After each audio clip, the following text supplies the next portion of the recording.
अस्सलाम वालेकुम friends, welcome to another video. कैसे हैं आप सब? ठीक ठाक हैं। मैं उम्मीद करती हूँ कि आप सब बिल्कुल ठीक होंगे, खैरियत से होंगे।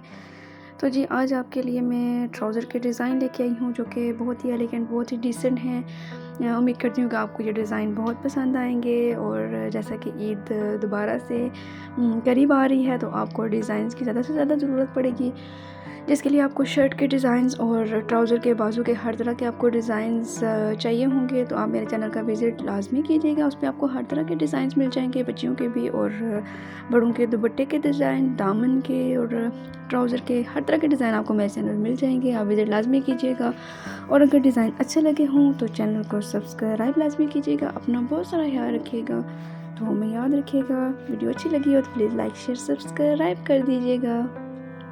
मिलते हैं हम नेक्स्ट वीडियो में, तब तक के लिए अल्लाह हाफिज़।